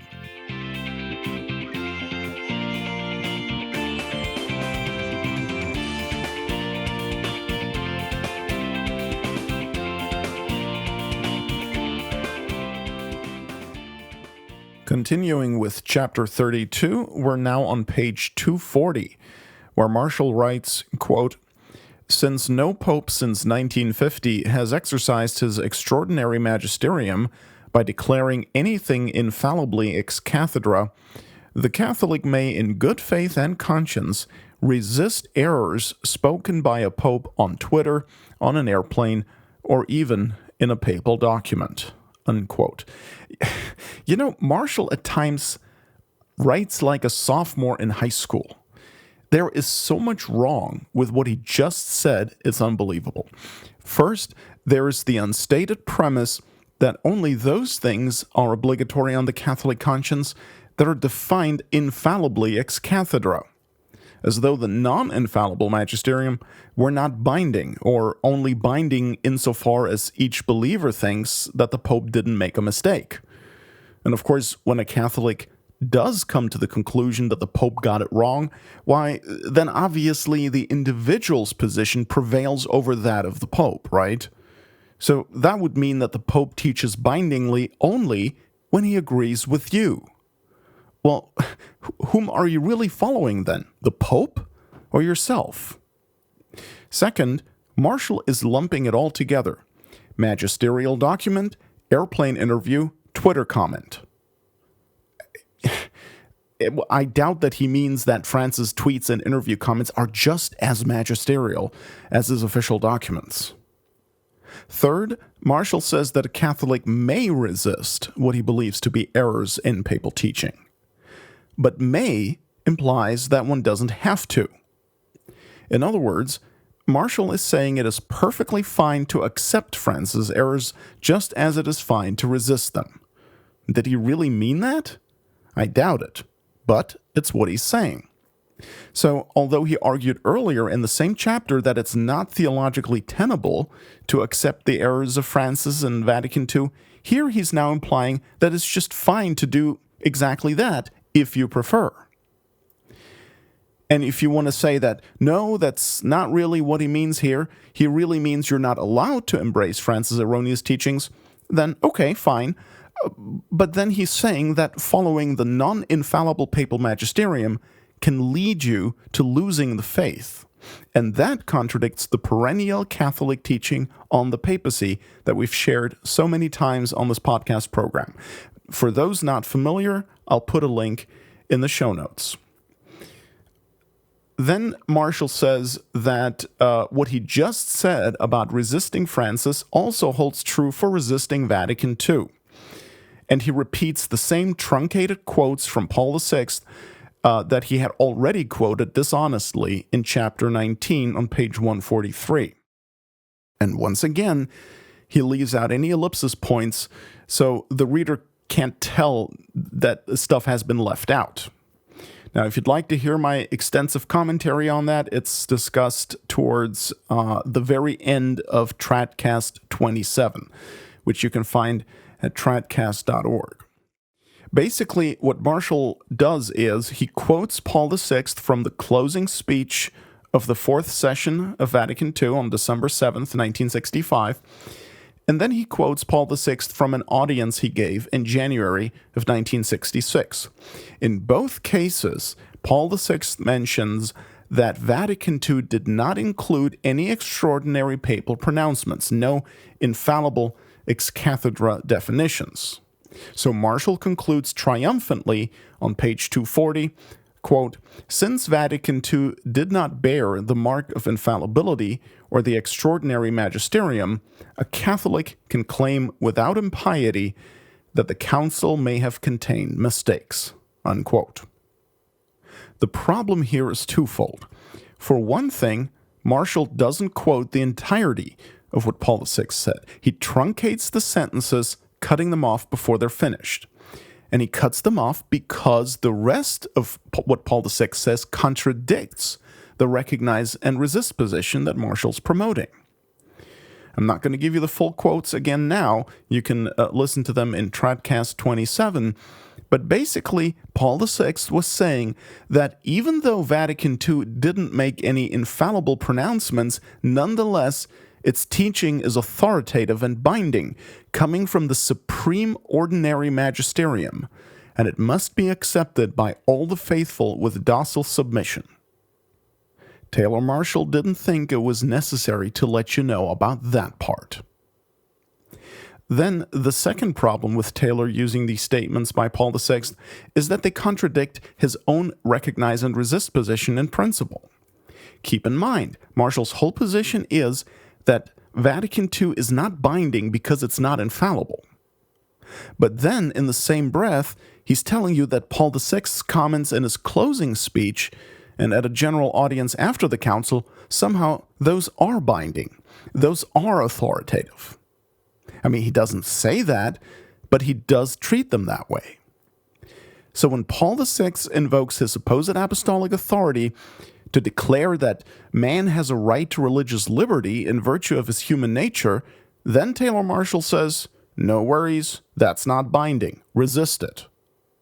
But when the same Paul VI gives a closing speech or an address at a general audience without invoking any apostolic authority, and says that Vatican II didn't make any infallible pronouncements, Marshall runs with that and takes it as justification for dismissing anything from Vatican II he doesn't agree with, even though Paul VI added that, of course, the teachings of Vatican II are nevertheless binding. Ladies and gentlemen, this is not Catholic theology. This is not even serious debate. This is shysterism, and Marshall is the shyster. If I were a Novus Ordo or a semi-trad who bought Infiltration thinking it to be a serious piece of research, I'd demand my money back. Now, we're still not quite done yet. Marshall continues his pathetic argumentation in favor of the recognize and resist position. On page 240, he writes, quote, "The terminology of resistance derives from the Latin Vulgate version of St. Paul's language in his epistle to the Galatians 2:11. I'm going to skip the Latin here. When, however, Cephas came to Antioch, I resisted him to his face because he was to be blamed." Here St. Paul recognizes the authority of Cephas, St. Peter, as a valid and true pope, but still resists him in defense of the gospel. Unquote. Man, I really don't know where he comes up with that stuff. First, what he quoted from Galatians only contains the word resist and not the word recognize, so his argument isn't even properly supported. Second, if I'm not mistaken, the origin of the term recognize and resist is the sedevacantist Father Cicada. I think he came up with that descriptive moniker for the non-sedevacantist traditionalist position. In any case, it's very lame for Marshall to bring up Galatians 2:11 at this point and then not even make a serious argument. And that has been answered so many times. I'm just going to refer people who have not yet seen the sedevacantist response to that argument to our blog post of June 14th, 2018, entitled "The St. Paul Resisted St. Peter to His Face Objection," which is linked in the show notes for this episode. Marshall ends chapter 32 by saying on pages 241 and 242, quote, "I trace out each of these positions in charity with a firm belief that this final recognize and resist position is the only solution that conforms to Scripture, tradition, and our contemporary crisis. The Catholic Church has been infiltrated all the way to the top. We have a valid pope and valid cardinals, but we have received the mantle of St. Athanasius and St. Catherine of Siena to call respectfully and reverently certain spiritual fathers back to Christ and the unadulterated apostolic faith." Unquote. You know, I don't recall Taylor demonstrating that he's received the mantle of St. Athanasius and St. Catherine of Siena. I mean, anyone can say that, right? Including Luther, Jansen, Arius, Quesnel, Feeney, Dollinger. But that comment right there reveals what he really believes, which is that the Holy See is no longer the guarantor of the Catholic faith, but is now the purveyor of an adulterated faith, and that you must now turn to another source, one in opposition to the Holy See, to get the true faith. But don't worry, it's a reverent opposition. And that is what he claims is rooted in Scripture and tradition. Wow. Well, here's something from Pope Pius XI. Listen to this. Quote, "In this one Church of Christ, no man can be or remain who does not accept, recognize, and obey the authority and supremacy of Peter and his legitimate successors." Unquote. That's from Pius XI's encyclical Mortalium Animos, number 11. Did you catch it? The Pope said, recognize and obey, not recognize and resist. All right, the last chapter of Infiltration is number 33, entitled Spiritual Weapons Against Demonic Enemies. Although Marshall had just claimed in the closing paragraph of the prior chapter that recognize and resist is the solution to it all, he now proclaims on page 243, quote, "Holding to a reverent recognize and resist position is not enough. This is the diagnosis, not the medicine." Unquote. Aha, so it's a diagnosis now. He just said that it was the solution. And he chastised Sedevacantists for not having a solution. We're the ones who point out that Sedevacantism is, above all, a diagnosis, but at least it's the correct diagnosis. The cure for it is another matter. And in my opinion, God is withholding that cure from us in order to keep us from thinking that one of us, a mere man, can fix this.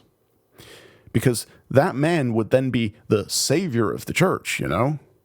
And as we all know, there's only one savior of the church, Jesus Christ. This last chapter in Infiltration is basically just a call to spiritual fortification and perseverance. Nothing wrong with that in principle, obviously, but you can't help but notice some inconsistencies. For instance, on page 244, Taylor writes, quote, "We must also attack with sound Catholic doctrine and be on guard against all heresy and schism within our ranks." Unquote. Okay, sounds good. Sounds good, right? But considering his recognize and resist position, the question that inevitably arises is, does the sound Catholic doctrine that he wants to attack with, does that include the living papal magisterium or not? And if not, that means that he's refusing submission to the man he acknowledges as Pope, and that is the very definition of schism, which he just said we must also guard against. Is your head spinning yet? Ladies and gentlemen, we've come to the end of the chapters. Now there follow a number of appendices. One of them is a who's who in the book, which is pretty useful because he, does mention a lot of names, and it's nice to be able to look them up in the back. Now, whether everything he says there is accurate is another matter.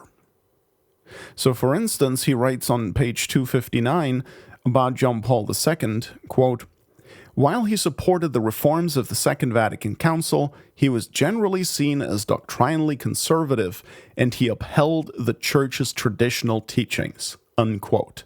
You have got to be kidding. Which is it? Did he support Vatican II, or did he uphold the traditional teachings? I have a suspicion that Taylor phrased it that way to please the publisher, but that's just a suspicion. John Paul II most certainly did not teach traditional Catholicism. He was a huge proponent of the errors of Vatican II. He introduced the disgusting theology of the body. He advanced the apostate theology that underlies the Assisi interfaith prayer meetings, and so on. Even many of the good positions he held were tarnished by his false philosophy and theology. So, for instance, his opposition to abortion would be based more on the dignity of man rather than on the law of God. Or his limited endorsement of the traditional Latin Mass was based on respect for the feelings of the people who had a nostalgic attachment to it, etc. So it's completely unjustifiable for him to say that John Paul II upheld the traditional teachings. It's pathetic. Now, ladies and gentlemen, if you've made it this far in the podcast, let me ask you, what do you now think of Taylor Marshall's book, Infiltration? The publisher, Sophia Institute Press, calls it a carefully documented book. How is that not a flat-out lie? But hey, at least Marshall was able to get the foreword written by Bishop Athanasius Schneider. Now, I have to say that going through this book was very tedious, but I figured, someone's going to have to take one for the team here and let the air out of this totally inflated hack job. And I'm not the only one, by the way, okay? Of course, there are other people as well who've reviewed the work critically, and one of them is Kevin Simons, a conservative Novus Ordo, who is a very thorough and serious researcher. He released 2 PDF files with his findings, and he's much more detail-oriented than I've been in these podcasts. Of course, Simon's critiques of infiltration are linked in the show notes, which you can access at TRADCAST.org. Again, you just scroll down to TRADCAST 28 and click on that link, and that will open the page with all the information that you need. And that includes links to more critical reviews of Marshall's Infiltration by other writers to complement my review here. And these people are not even sedevacantists. All right? So, also, I want to be clear, I'm not saying that I agree with everything that is mentioned in those reviews, okay? I just want to link them because I think they're worthwhile overall and provide some food for thought. Now, I'm also going to list and link in the show notes some of the video interviews Marshall did when his book came out. This way you can see how he promoted his own work, now that you know how shoddy it is.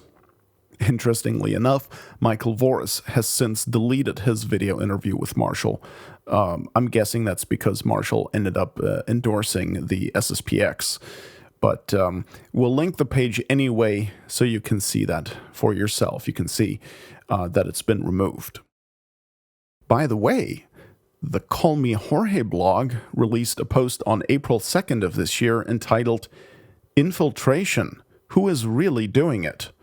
And there the blogger presents a Taylor Marshall timeline, chronologically reviewing the milestones in Marshall's life, his associations with various groups and individuals, especially Opus Dei, books he's published, and so on. All publicly accessible information. And he wonders if Marshall is perhaps not himself part of the infiltration of the church. That would explain why he doesn't mention the role of Opus Dei in his book at all.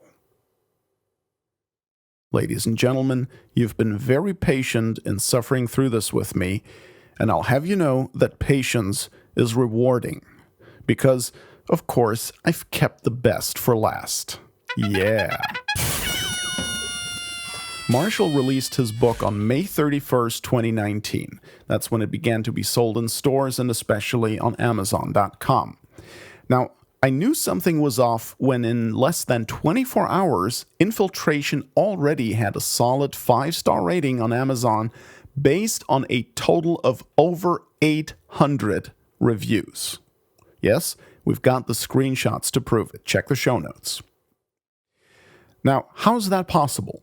How do you get that many reviews, virtually all of them positive, on the day of release? Well, Taylor found a way. Here is how he did it. He used a so-called launch team. Now, it's a smart idea to assemble a few people who will help you promote your new book in various places, especially online, by making people aware of it, answering questions, pointing out what a great read it is, and so forth. That's basically advertising. Nothing wrong with that, in principle. But Taylor did way more than that. For one thing, he didn't recruit just a few individuals. He recruited a massive number of people. In the back of his book, there's a section entitled, A Special Thanks to Our Launch Team. And that section lists the names of the people who read an advanced copy of the book and helped promote it. Now, can you guess how many names are listed there? No, you can't. It's a total of 8.5 pages of names in small print. I found a way to count them. Ladies and gentlemen, He's got the names of 2,024 individuals printed as being part of his launch team. And you know what? Those are only the names of those who agreed to have their names printed. Those who didn't want their names mentioned and helped anyway are not included in the list, unless Marshall made it a requirement to have your name printed in the book if you're on his launch team, which I can't imagine he would do. Makes no sense. So 2,024 known launch team members. Now compare that to only 176 footnotes in the book. That's 11 and a half launch team members for each footnote. If only he'd had that many researchers helping him. So the question presents itself, how did Marshall get such an army of people for his launch team? Well, I can tell you how. On April 3rd, 2019, Taylor published a post on his blog at taylormarshall.com. The post was called Dr. Taylor Marshall's Infiltration Launch Team. The post has since been removed, but don't worry, you can find a saved copy in the show notes. I'm not making this up. The post was an application form to be on his launch team. Here's what the introductory text says, quote, "Thank you for wanting to join our launch team for Infiltration, the plot to destroy the Catholic Church from within. We are looking for 200 launch team advanced readers who are 1. Willing to read a private, do not share, advanced copy of the book in PDF format. 2. Give us feedback. 3. Write a review of Infiltration on Amazon.com. 4. And help promote it when it debuts on May 20th, 2019, tentative publish date. If we select you, then your name will be printed on the last page of the book with a thank you from me. If you are willing to help me promote the book, please fill in the forms below, and we will notify you within the week if you have been selected. Godspeed, Taylor Marshall," unquote. The application consisted of 9 questions people were requested to answer, including the following. Are you willing to read your advanced digital copy of Infiltration book in under 1 week so that you have it read before it goes to the public? Are you willing to write a review of Infiltration book on Amazon.com? And not in the form of a question, applicants can select yes or no as to whether they are willing to promote Infiltration on social media through Facebook, Instagram, Twitter, or by emailing friends. So how does this get Taylor hundreds of overwhelmingly positive reviews on Amazon? It's not like he told anyone what to write in the review or what rating to give his book. True enough, but there really was no need to tell people that, since he was obviously going to choose for his launch team only those applicants who answered that they were committing to promoting his book, which implies that they're not going to give it a bad rating. And presto, there was Taylor's army of positive Amazon reviewers. And since they got an advance copy and promised to read the book within 1 week, it was clear that they would have their reviews ready by launch day, which ended up being May 31st. And although he said that he was recruiting only about 200 people, given the number of names printed in the book, it turned out to be over 10 times that many. So that's how he ended up getting over 800 reviewers on day 1. And as of now, mid-July 2020, the book has a total of 1,742 reviews, showing a solid 5 stars with an average rating of 4.8 stars. Now, last year, one of the Taylor Marshall launch team members contacted Novus Ordo Watch and forwarded a bulk email that Taylor had sent to every team member requesting that when they write their Amazon review, to please not say that they received an advance copy. Now, why might that be? Did Taylor perhaps not want prospective buyers of his book to see that virtually all of the reviews being posted in the first few days are by people whom he recruited to write reviews for him? That would look rather inglorious, wouldn't it? Look, if nothing else, Taylor Marshall is clever. Hey, there's a reason why the number one interpersonal skill that people have endorsed him for on LinkedIn is fundraising. I'm not kidding. Check the show notes for a screenshot. Now, if I'm not mistaken, what Marshall did there with his strategically procured Amazon reviews is a practice called astroturfing. According to dictionary.com, the definition of astroturfing is, quote, the deceptive tactic of simulating grassroots support for a product, cause, etc., undertaken by people or organizations with an interest in shaping public opinion, unquote. Yep, I think that would qualify. So no wonder Infiltration quickly became a bestseller on Amazon, reaching number one in Catholicism on launch day. Now the question I have is why? Why did Taylor Marshall write this book, a work so poorly researched and written, and yet marketed like a pro? Why? I don't know the answer, but let's look at what Dr. Marshall has achieved with this book so far. Number one, he must be making a killing on it. Considering how well it's been selling, it's safe to assume that he's made a good amount of money on it. Number two, it's given Marshall an immense amount of name recognition. He's a star. Everyone in the conservative Novus Ordo and semi-traditionalist camp now knows Taylor Marshall. He's been interviewed by a lot of people: Faith Goldie, Michael Voris, John Henry Weston, Mike Church. He's even been on TV, on Fox Business, discussing the book with Lauren Green, and of course he just recently appeared on One American News and gave an interview there, and that triggered a tweet from President Donald Trump, who quoted Taylor saying that there's a war on Christianity. And in response to that, Taylor sent a tweet thanking the president and including, of course, a link to his book on Amazon for more sales. Number three, lastly, and I think this is the most important benefit for him, with the name recognition, there comes the power to influence. That, in my opinion, is ultimately the motive behind the book. And I suspect that Opus Dei is ultimately behind it, and Taylor was just chosen to be the front man. By publishing Infiltration and getting so many positive reviews and having his face all over the conservative Novus Ordo and semi-trad websites, Marshall receives the power to influence countless souls with his ideas.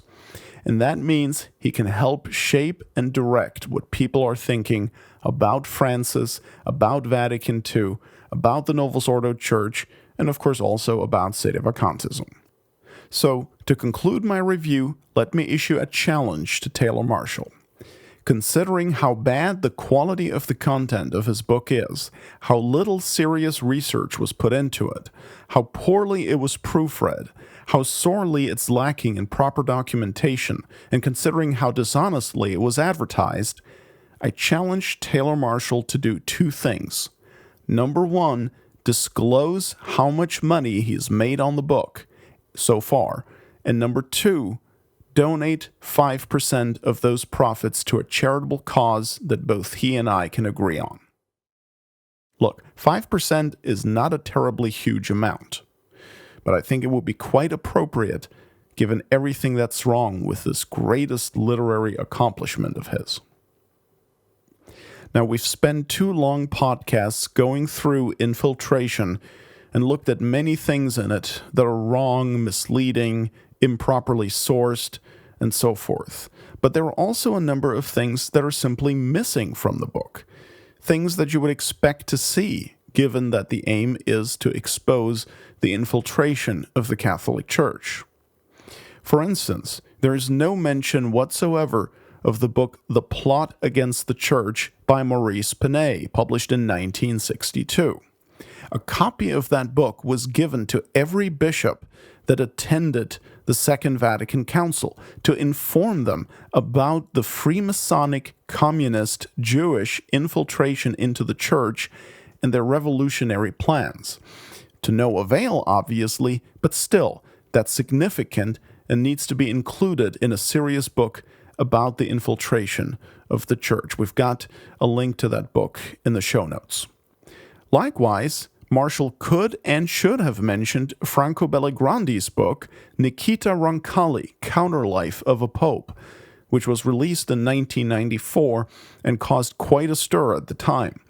The book is about John the 23rd, and in it, Belligrandi, a former member of the Vatican Noble Guard, relates how Count Paolo Sella of Monteluce told him about an encounter he had a few days before the 1958 conclave with a high Freemasonic authority in touch with the Vatican, who told him that Cardinal Siri would not be the next pope because the Masons had already picked Roncalli, and that they had their representatives in the conclave, and that the church was in their hands.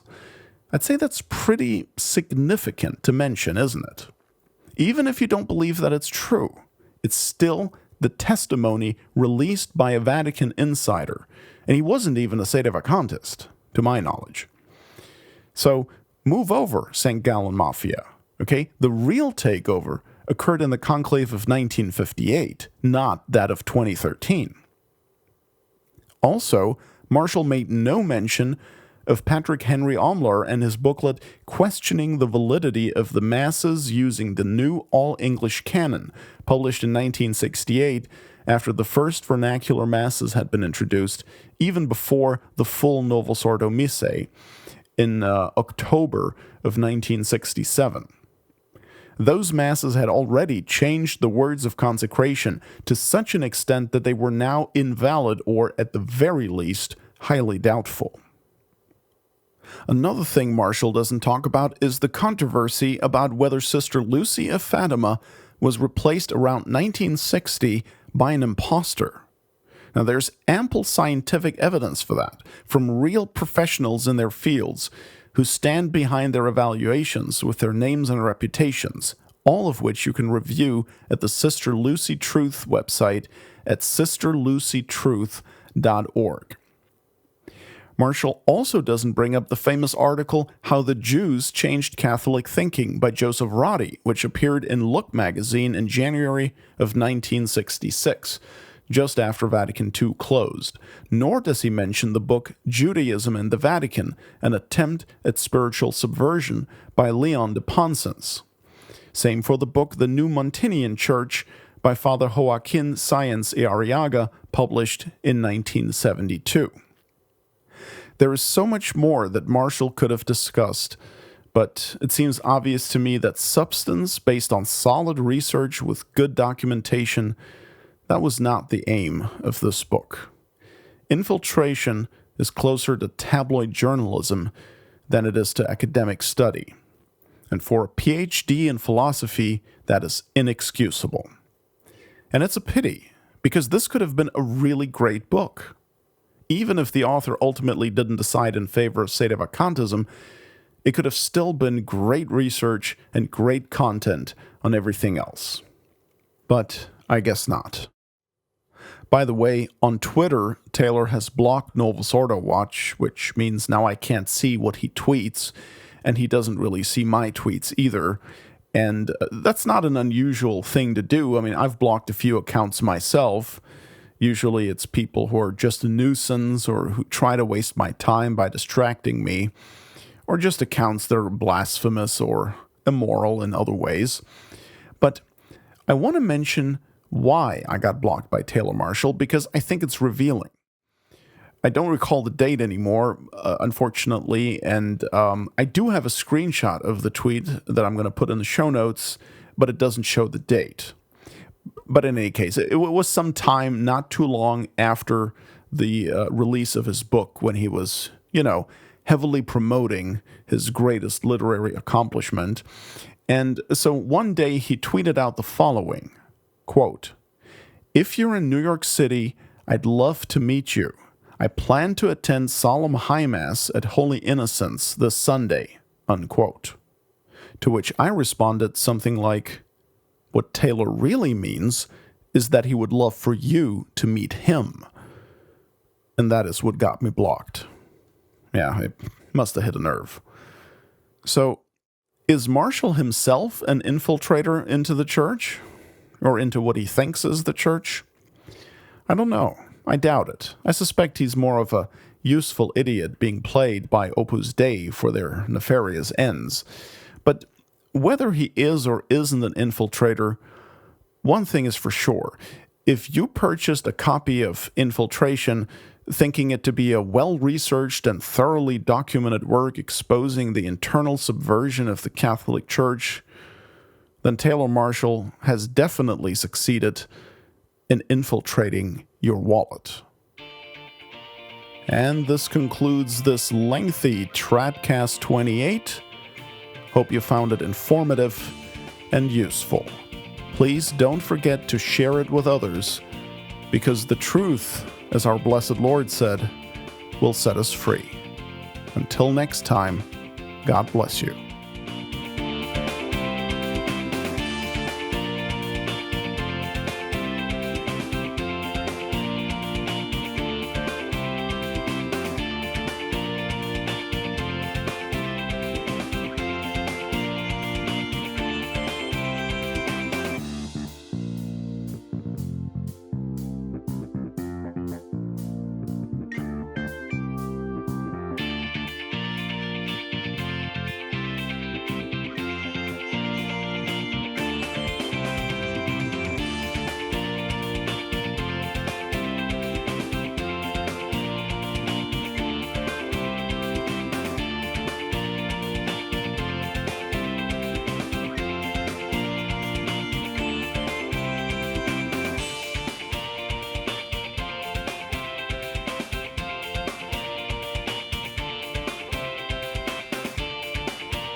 TRADCAST.